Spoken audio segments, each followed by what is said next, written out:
بیایید نگاهی به ترکیب دو تیم بندازیم. سوت و آغاز بازی.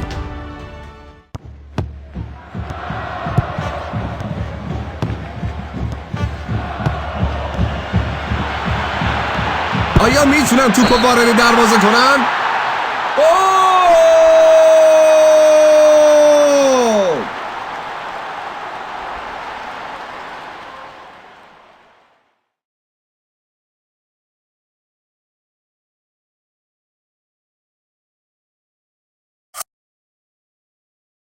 توپ به حرکت در میاد.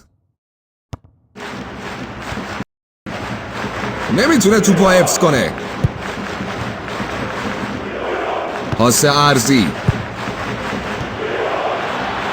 دفع عالی. این قطعاً یه خطای واضحه. به نظر میرسه داور یه اخطار جدی داده، اما هنوز کارتی نشون نداده. مالکیت رو از دست میده.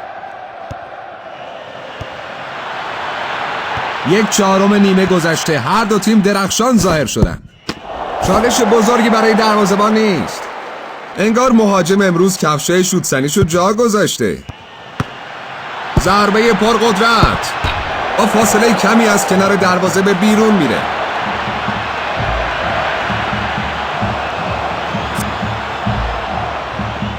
ارسال بلند.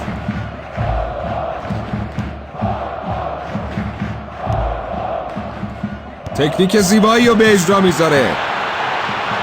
ضربه سر. یه دروازه‌بانی بی‌نقص.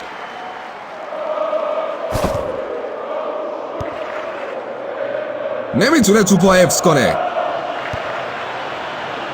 ضربه پرقدرت. یه گل فوق‌العاده.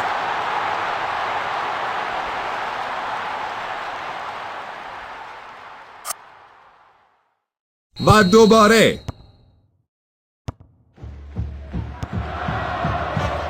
نتیجه 2-0. توپو به جلو میبره.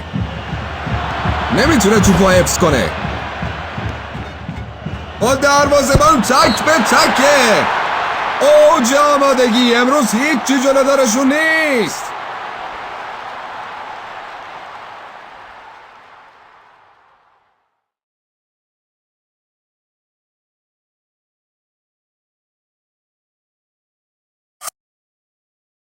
توپ به حرکت در میاد. کار با توپشون فوق‌العاده است و در اینجا